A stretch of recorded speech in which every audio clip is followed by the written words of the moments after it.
The night was calm over Earth, quiet and peaceful, as millions slept without knowing that everything was about to change. Far above the planet, the Orion Deep Space Listening Station moved silently in orbit. It was a small research base, created to study distant stars and signals from space. Most days were slow. Scientists listened to space sounds, checked data, wrote reports, and passed time with jokes and coffee. Nothing exciting ever happened there, but this night was different. Inside the command room, soft blue screens glowed in the darkness. Only 3 people were on duty. Dr. Mara Hill, a smart and calm scientist in her early 30s, sat at the main console. Next to her was Leo Grant, a junior technician who often got bored and played games on his tablet. The third was Sergeant Ryan Cole, a quiet security officer with a military background. He never talked much, but everyone respected him. The clock showed 03:17 a.m. Mara rubbed her eyes, tired. She looked at Leo and joked, "If we catch a signal tonight, I'll buy you breakfast." Leo laughed. "The only signals we get are space dust and old satellite noise." But then something changed. A soft beep echoed through the room. Mara frowned. "That's not a satellite alert." A second beep followed, then a third. The screen began showing an incoming signal from deep space. Leo sat up straight, no longer sleepy. Dr. Hill, you might want to see this." Mara leaned forward. The signal was steady, strong, and repeating. Not random, not natural. Sergeant Cole stepped closer, his voice low. "Is it human?" "No," Mara whispered. "This is coming from outside our system." The signal repeated again. 4 pulses, a pause, then 4 pulses, again and again. The pattern was too clean to be random. Mara quickly typed commands. "Let's decode it." As the computer translated the first part, the room grew colder, as if the atmosphere itself sensed danger. On the screen, a line appeared. "Payment due." Leo's smile faded. "Payment for what?" Mara ignored him and continued decoding. More words appeared, shaking her to the core. "The debt is due. Humanity must pay." For a moment no one spoke. Leo swallowed. "Is this a joke? Some hacker messing with us?" Mara shook her head. "No, this signal is coming from coordinates far outside our galaxy. And the technology, it's nothing we've seen before." Sergeant Cole spoke in a deep, serious voice. "Send an alert to Earth Command, now." Mara hit the emergency transmission button. This kind of signal was labeled Class Red, meaning immediate global attention. Within minutes, encrypted communication screens activated. The face of Director Harris, leader of Earth Space Command, appeared. He looked half asleep at first, but when Mara shared the decoded message, his expression changed. He became tense, alert, afraid. "Do not share this with anyone," Harris ordered. "Keep all data locked. A team is on its way." The screen turned off. Leo exhaled shakily. "Sir, what debt?" "We never made a deal with aliens." "Right?" Mara didn't answer. She couldn't. Because inside her mind, one thought would not leave. Why did the message say, "Humanity must pay"? And who sent it? 1 hour later, the Orion station received another transmission, but this time it wasn't a signal. It was a visual. The screens flickered, then displayed an image of Earth, blue, peaceful, beautiful. But something appeared on the moon. Strange symbols glowed on its surface, like ancient writing carved in light. The symbols slowly rearranged into one clear sentence: "We come to collect." Leo stepped back in fear. "This can't be real. This cannot be real." Sergeant Cole reached for his emergency weapon by instinct, even though it was useless against a message from space. Mara's voice shook. "Director Harris needs to see this." Before she could send it, the station's lights flickered. The power dimmed for 2 seconds, then returned. All screens reset, as if something had scanned the entire system. On the central screen, a countdown had appeared. A 72-hour timer. Sergeant Cole's jaw tightened. "Looks like we have 3 days until..." Something happens. Within the next hour, a secret shuttle arrived, carrying government and military officials. They moved quickly, speaking in whispers. Data drives were collected. Orders were given. No one was allowed to leave or communicate with the outside world. Later that morning, an emergency global meeting took place at a hidden United World Council base. Leaders from every major nation sat at a round table, fear visible on every face. Director Harris stood and addressed them. 3 hours ago, we received a message from an unknown civilization. It claims that humanity owes a debt. They expect payment. We do not know the nature of this debt, who made it or how old it is. But they are coming, someone asked. Coming with peace or war? Harris answered carefully, we don't know. Then an elderly general stood up, General Aaron Sloan, a man known for his stern voice and icy calm. He looked around the room and said, we always knew this day would come. Activate Project Keeper. Whispers filled the room. Some leaders gasped. Others looked terrified. Director Harris hesitated. Are you sure? General Sloan nodded slowly. It was created for this moment. And now the debt has come to collect. Back in space, as Earth leaders argued below, the moon changed again. More symbols lit up, spreading across its dark side, as if someone or something was marking ownership. Earth was no longer alone, and the countdown continued. And hours. 58 minutes. 12 seconds. Part 1 ends with suspense. The countdown continued to run across every secured screen on Earth. 71 hours. 12 minutes. 54 seconds. In the hidden United World Council base, tension filled the air like a storm waiting to break. Leaders sat in silence while a small group of high-rank officials followed General Aaron Sloan into a restricted chamber known as Room Zero. No one outside the highest level of command even knew this room existed. Thick metal doors closed behind them with a loud hiss. Inside, the walls were lined with old files, holographic projectors, and sealed black cases marked with red warnings. Class Omega, do not open. General Sloan stood at the center table, his face grave. What I am about to show you, he began, has been hidden from the world for over 100 years. Several leaders exchanged shocked looks. A Russian diplomat whispered, 100 years? But humanity made no contact. Sloan cut him off. That is what the world was told. He pressed his thumb against a scanner. A panel slid open, revealing an old metal case covered in dust and age. On the lid, faded but still visible, were 5 words. The first visit, 1899. Antarctica, murmurs broke out. Director Harris stepped forward. You're saying the first contact was not in modern times? It happened then? Sloan nodded. Long before the world was ready. He opened the case. Inside were yellowed photographs, old journals, and a thick document titled The Archivist Agreements Loan began to explain. In the year 1899, a small British-American research team traveled to Antarctica after strange lights were seen in the sky. Their mission was to study the lights, believing them to be a natural phenomenon.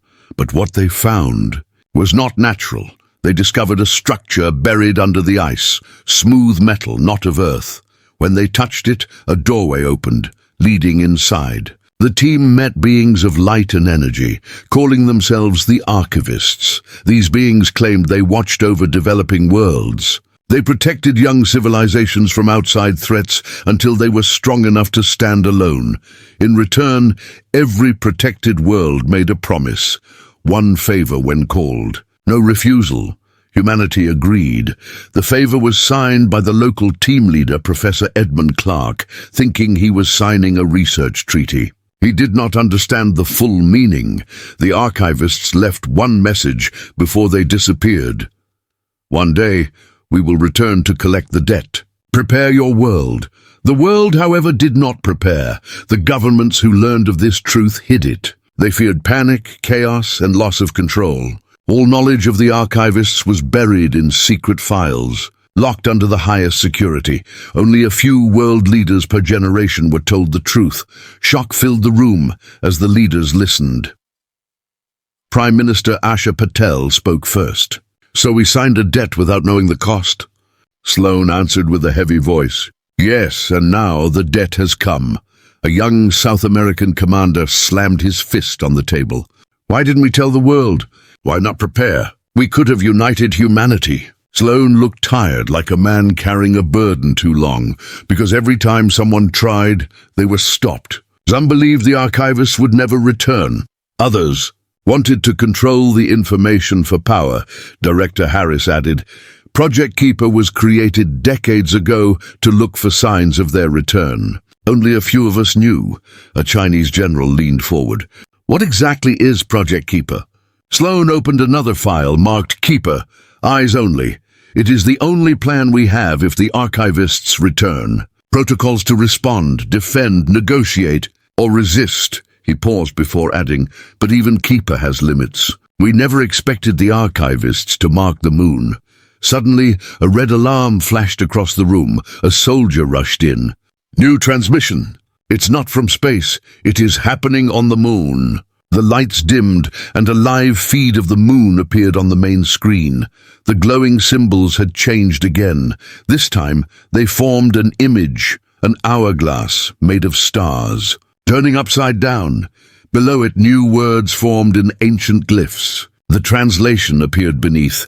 The agreement was accepted. The time of collection has come.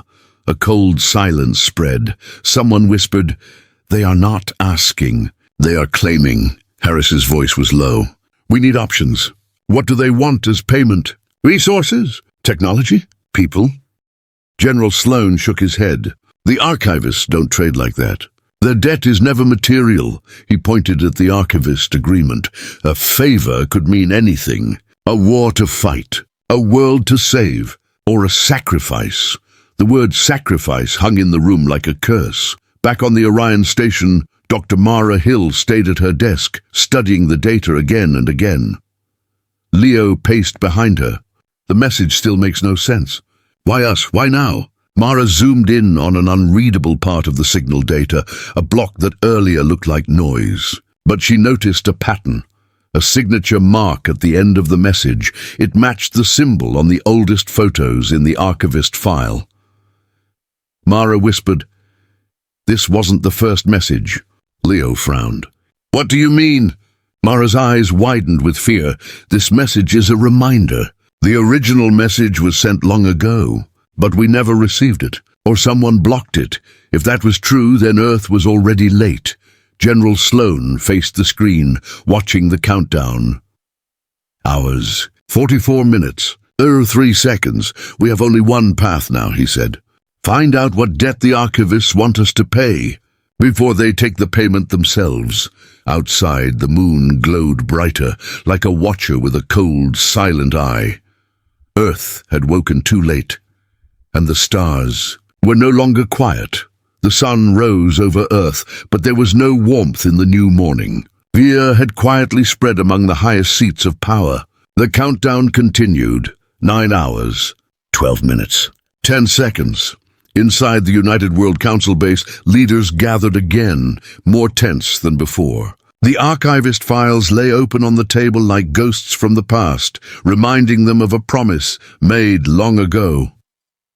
General Sloane began the meeting. There is one more file we have not opened. It may tell us what the favor is. He placed a black folder labeled, The Species to be Protected, if the debt is called. Everyone leaned closer. Inside, they found drawings, old data sheets, and translated notes. The files contained information on a species called the Talrin. President Navarro of Spain read the first document aloud. The Talrin are a peaceful race, gifted in knowledge, culture, and creation. They will one day offer something valuable to humanity. Prime Minister Asher raised a brow. Offer what? Technology? Medicine? Director Harris shook his head. The archivists never explain reasons. They see far into the future. If they say a species matters, then it matters. A holographic image activated, showing the Talrin world, a beautiful green planet with large blue oceans, glowing forests, and floating islands supported by natural energy fields. The Talrin themselves appeared next. Tall, slim, insect-like beings with gentle eyes and colorful wing plates on their backs. They moved slowly like dancers in the wind. They looked fragile, soft, harmless. A U.S. commander frowned. We are supposed to protect Them from what? General Sloan switched to the next image. It showed a symbol carved into metal, sharp, dark, violent, the Varkon Dominion, a ruthless, conquering species known across the galaxy in hidden records. Their warships were enormous, their soldiers merciless. Entire worlds had fallen under their rule. The archivists warned, Sloan said. When the favor is called, the Talrin will face extinction. Humanity must stop it. A long silence followed. Someone finally asked, "So, humanity must fight a war? Out there? In space?" Director Harris replied, "If we refuse, the archivists will take payment another way." "A way far worse," the leaders argued. A French official spoke anxiously. "We are not ready for interstellar war." A Chinese general responded, "We have ships, but limited combat outside our system." A Japanese minister whispered, "If we do nothing, do we lose Earth?" General Sloan answered firmly, "We lose more than Earth. We lose our right to choose our future." President Patel stood. "I support helping the Talrin. If the archivists chose us for this, then they believe we can do it." Others disagreed. A German official said, "Why must we risk human lives for aliens we never met? This is not our fight." Sloan looked at him with cold eyes. "It becomes our fight the moment refusing means extinction." The room fell quiet. Everyone knew the truth. There was no safe choice. Finally, Sloan said the words that would change history. "We send a team, not an army. A small strike group to reach the Talrin world, make contact, and hold off the enemy long enough to understand what role we must play. We will only fight if we must." Director Harris nodded. "This mission needs the best of humanity, soldiers, scientists, diplomats, and thinkers. We need those who can fight, but also those who can guide." He placed a file on the table labeled Operation Debt Collectors. "This team will act in our name. They will fulfill the favor." Back on the Orion station, Dr. Mara Hill kept studying the signal. She noticed a second coded layer hidden behind the main message. After hours of work, she decoded a short visual.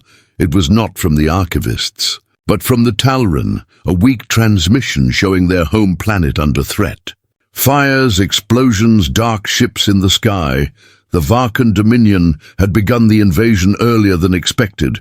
A Talrin elder appeared in the message, injured and frightened. With trembling voice it spoke, "Please, if you can hear us, do not let our light fade. We do not know why we matter to you, but we beg. Save our children." The transmission ended with screaming and static. Mara's heart broke. "They are not fighters." "They stand no chance alone," Leo whispered. "This is not fair." "They are kind." "Why destroy them?" Mara replied, "Because in the galaxy, kindness is seen as weakness."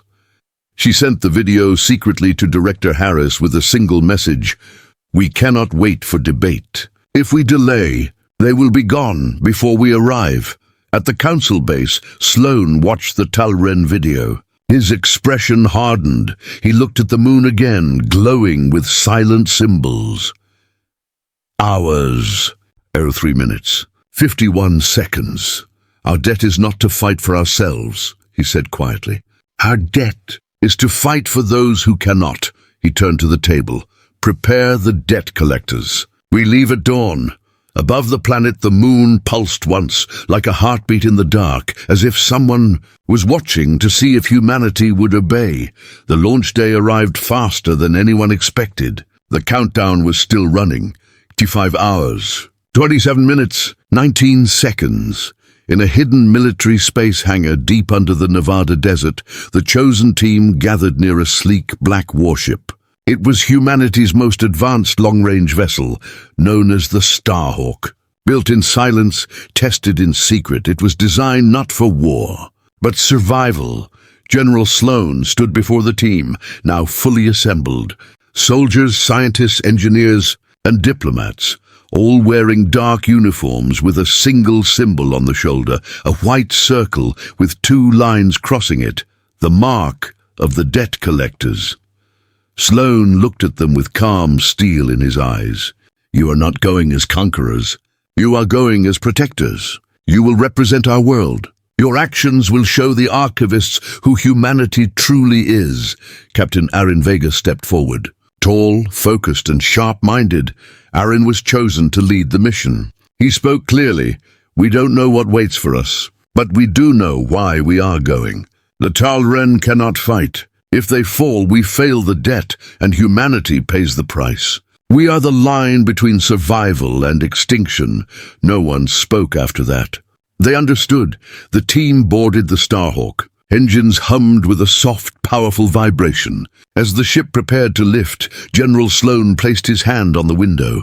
"Bring them hope," he whispered, with a thunderous force. The Starhawk shot upward, broke through Earth's atmosphere, and entered the dark sea of space. Humanity had left home, not to explore, but to defend. Inside the ship, tension mixed with silence. Stars stretched into long lines as the Starhawk activated its slipstream drive, bending space to travel faster than light.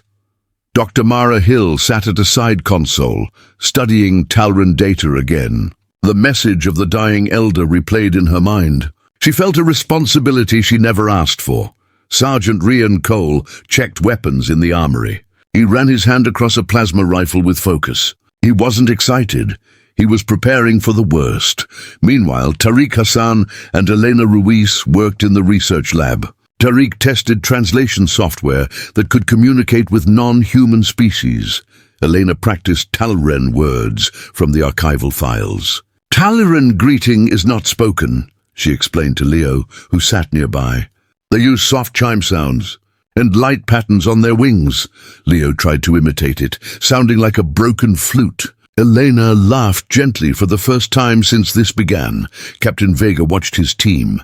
He saw fear, but also courage. He knew fear was normal. The lack of courage would have been the real danger. Hours later, alarms beeped as the ship neared the Talren system, dropping from slipstream in 5, 4, 3. The pilot announced. Stars snapped back into normal view. The crew gasped. The Talren world, Talinus, was in chaos. The planet glowed with fires across cities and forests. Explosions lit the atmosphere. Enormous dark warships hovered in the sky, pouring destruction. The Varkon Dominion had already arrived. Captain Vega stood up. Battle stations! The ship shook as they flew into the war zone. The communication system crackled with desperate alien cries. The Talren language was soft, but filled with terror. On the ground, tiny Talren figures ran as war machines chased them. The Varkon soldiers were tall, armored, and violent, like living metal. Mara whispered, "We're too late." "No," Vega replied. "We're right on time." He turned to Cole. "Prepare ground team. We are going in." The Starhawk's side bay opened. A landing craft detached and rushed toward the planet's surface. "Captain." Vega, Cole, Mara, Elena, and a squad of soldiers were on board. When they landed, the ground shook beneath them. Fires burned around. The sky roared with ships fighting above. A cluster of Varkon troops moved toward a group of Talren children, and elders huddled near a broken shelter. The Varkon commander aimed a weapon at them before he could. Fire, the humans struck. Sergeant Cole shouted, "Engage!" Human soldiers moved with precise strategy and teamwork. Grenades exploded, pushing the Varkon back. Plasma rifles fired in controlled bursts. Cole tackled a Varkon soldier, overpowering him with a mix of combat skill and pure determination. The Talren stared in shock. Humans were fierce, fast, and fearless. Captain Vega stood as the final Varkon fell. The last shot echoed. Silence followed. The Talren children trembled, unsure whether humans were saviors or new monsters. Elena stepped forward slowly. She placed her weapon on the ground and raised her empty hands. Softly, she copied the Talren greeting she practiced, light taps on her wrist, followed by a gentle hum. The eldest Talren's wings glowed faintly. It responded with a similar hum. They understood. "We are here to help," Elena said softly. A young Talren child stepped closer and touched her hand. The gesture was simple but powerful. Humanity had arrived as protectors. Meanwhile, on a Varkon warship above, a commander watched footage of the battle replayed on his screen. He'd never seen humans before. The way the humans fought, organized, brave, efficient, unnerved him. These creatures, they fight like they are not afraid of us, the Varkon officer said. The commander narrowed his eyes. No, they fight like they owe blood to the stars, he growled. Prepare the next wave. We crush them fast, before others join. On the ground, Captain Vega looked up at the burning sky. This was a small battle, he said. The real war starts now. Mara listened to the distant screams and the crack of explosions. She whispered, if we fail here, this world dies. And then ours. Above them, the Varkon warships shifted position, ready to attack again. It ceased hours. 2 minutes. 2 seconds. Humanity had stepped onto the battlefield. The galaxy had taken notice. The battlefield on Talinus had quieted for a short moment. Smoke drifted across the broken ground. The rescued Talron gathered near the human landing craft, still frightened but now hopeful. For the first time, they were not running alone, but that peace did not last. 2 hours. 15 minutes. 44 seconds. Captain Aaron Vega stood on a hill, watching the burning horizon. Human soldiers worked to set up a temporary safe zone. Mara Hill analyzed the air and energy readings. Cole and his squad checked weapons and guarded the perimeter. Every person felt the same heavy truth. This rescue had only just begun. Elena Ruiz approached Captain Vega. The Talron Elder wants to speak with you. He says, there is something you must know. Vega nodded and followed her toward a group of Talron. The elder they saved earlier sat on a stone, wings dim but eyes wise. Soft chiming tones came from him. Elena translated gently. He says the archivists visited Talinus long ago, the same way they visited Earth. Mara joined them. Visited? Why? Elena listened to the elder's soft sounds again. Then she translated, they warned the Talron that one day they would be in great danger, and that another world would come to save them. They were told to never fight back, because their survival would depend on remaining innocent. Captain Vega frowned. Never fight back? That makes them easy prey. Elena nodded sadly. Yes, the archivists told them to stay peaceful, always. They believed it was the path to a future only the archivists could see. Sergeant Cole, standing nearby, muttered, sounds less like protection, more like control. Mara felt worry grow inside her. Why would the archivists want them helpless? No one had an answer. Back on the Starhawk, a secure transmission came from Earth. Director Harris appeared on the screen, his face tense. We have uncovered something new, something you need to hear now. The team gathered around as Harris continued.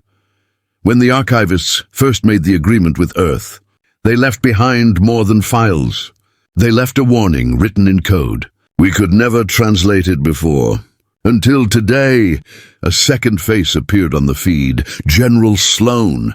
His voice was deeper than usual. The warning said, the favor will cost more than you expect. For balance to remain, one light must fall for another to rise. Tariq frowned. Light must fall. What does that mean? Sloan answered quietly. We believe it means saving the Talron may require a sacrifice. A significant one.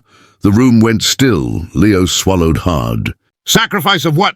People, a city, a world? No one spoke. Then Harris added, there is more. If the favor is completed, the archivists expect humanity to remain silent afterwards, to step back from expansion, to not interfere again. Captain Vega knew what that meant. They want to limit humanity. Keep us small, obedient. Mara shook her head. So the archivists helped us grow, only to chain us later? Elena whispered, maybe the cost of the favor is our freedom. No one denied it. The Talron Elder began to glow faintly as he spoke again. Elena translated, her voice softer now. The archivists told the Talron that if they survived this attack, their destiny would join with humanity, that together both species would create something powerful, something the archivists feared others would misuse. Captain Vega narrowed his eyes. Feared or wanted for themselves? Elena listened more. The Elder says, the archivists did not want the Talron to grow strong with anyone else. So they kept them weak. A chill went through the team. Sergeant Cole said exactly what everyone now felt. The archivists didn't protect them. They groomed them. Prepared them like currency, Mara whispered. The Talaran are the debt. Silence fell, heavy, painful. If that was true, it meant humanity was not here to help a species in need. They were here to deliver payment. The ground shook. Loud rumbling filled the air. A soldier ran toward the group. "Captain!" Large Varkan forces approaching. They're moving fast.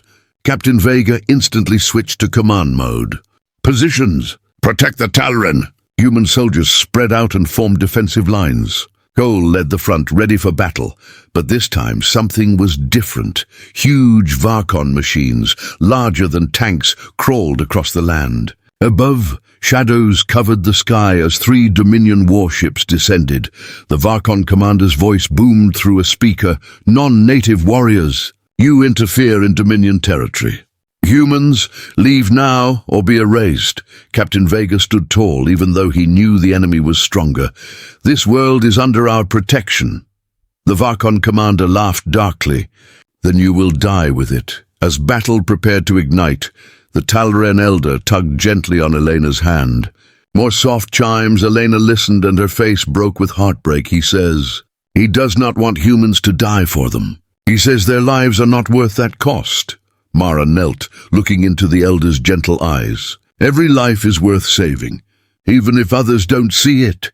The elder glowed weakly, wings trembling. A single tear-like drop of light fell from his face. He looked at humanity with guilt, as if he was the debt. The sky thundered as the Varkon launched their attack. Captain Vega raised his weapon. "No matter what the archivists planned, we make our own choice." Mara, voice steady, said, "We don't sacrifice them. We don't sacrifice us. We find another way." The Varkon forces charged. Humanity stood its ground as ours. "Your 1 minute, 03 seconds. The favor had a hidden cost, but humanity was not ready to pay with obedience or blood." The first strike hit the ground like a falling star. A wave of fire and shock rushed across the battlefield. Human soldiers braced behind metal shields and barriers as the Varkon machines advanced. The Talaran huddled behind them, wings glowing faintly with fear. Captain Aaron Vega shouted over the chaos, "Hold the line! No one breaks formation." Sergeant Cole and his squad fired back, aiming at the Varkon walkers' joints. Sparks flew.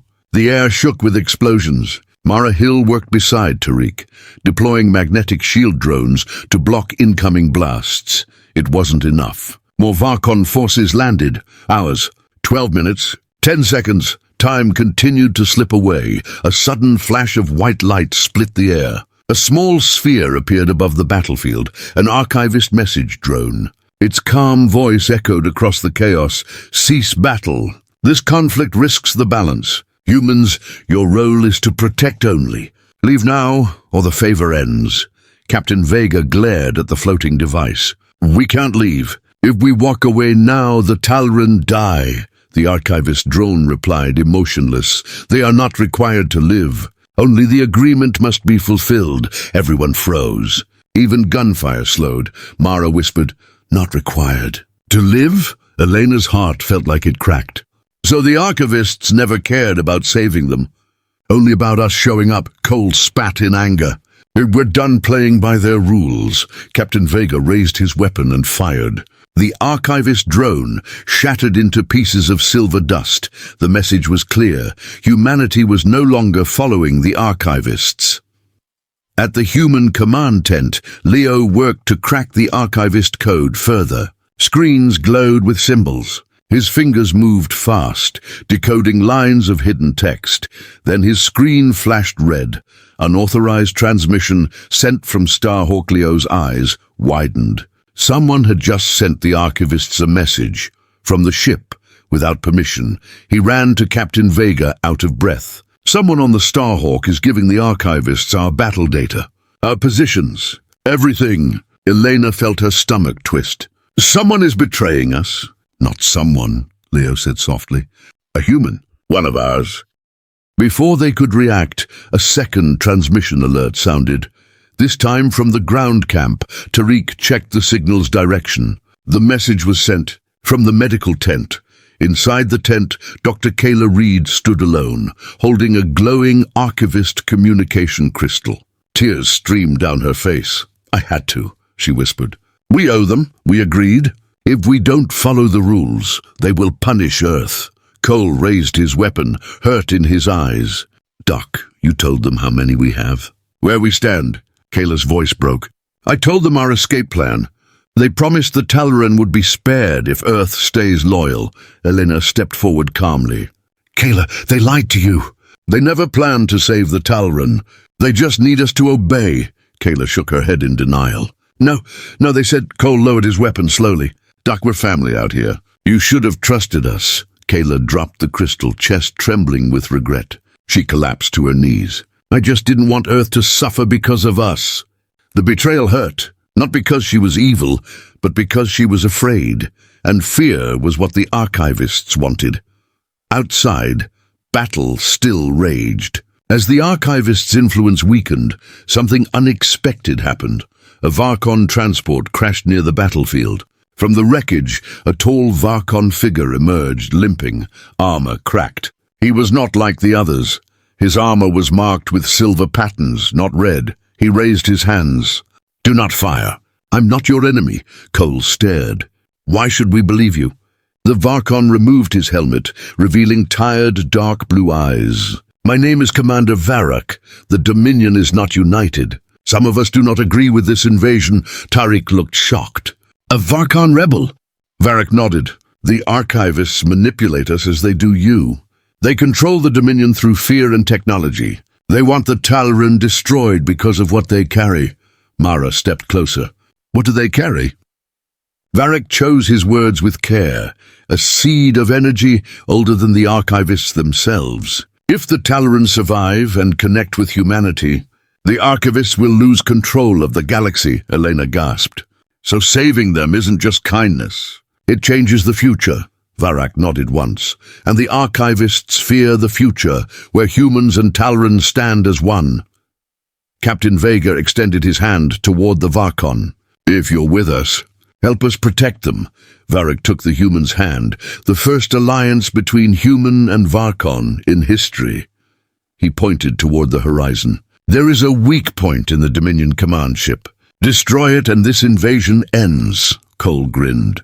"Finally some good news," Varrock added darkly, "but act fast. A purge protocol has been activated. If they fail to win, they will erase everything here, including you." Everyone froze. "How long?" Vega asked. Varrock checked a device on his wrist. 6 hours. 00 minutes. 59 seconds. 1 hour had passed. The stakes had doubled. The team gathered around a holomap. A risky plan formed, one that could save the Talaran and free both humans and Varkon from the archivists' control. Captain Vega looked at his people, voice steady and strong. "We are no one's debt. We choose our future, together." For the first time, the humans, Talaran, and a Varkon rebel stood under the same burning sky, united. The price of failure was not just death, it was the loss of freedom for every world. The night sky over Talinus was no longer calm. The Dominion warships hovered like dark giants above the clouds. Human troops, Talaran survivors, and Commander Varrock's rebel fighters gathered together for the final mission. This was the moment everything had led to. Captain Aaron Vega looked at his team. "We end this tonight.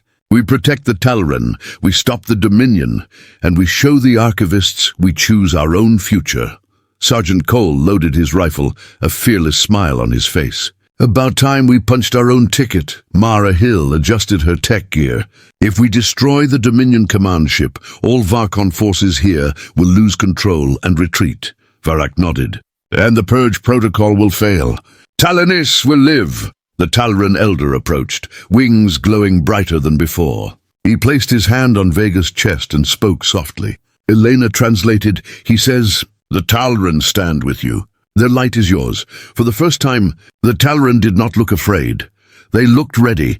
3 ships rose into the air. The Starhawk, 2 human dropships, 1 captured Varkon fighter. Inside the Starhawk, Leo worked quickly on the controls.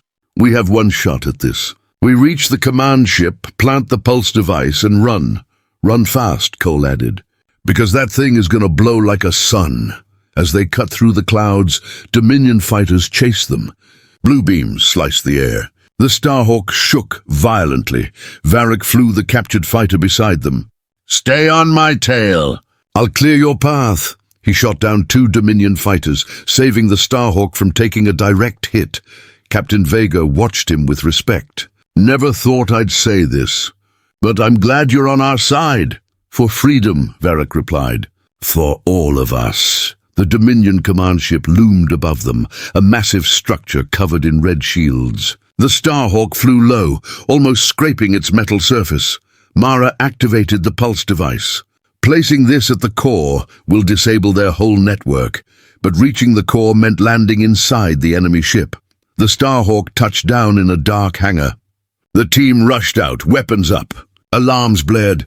Vakon soldiers stormed in. Cole and his squad held them off. "Go! We've got your back." Vega, Mara, Elena, Leo, and Varric sprinted toward the heart of the ship. Red lights flashed. The floor shook as battles raged outside. When they reached the core chamber, Mara stopped in awe. A giant glowing orb pulsed like a beating heart. "This controls every soldier, every machine, every attack." Varric placed his hand on the orb. "This is how they controlled my people, how they forced them to obey."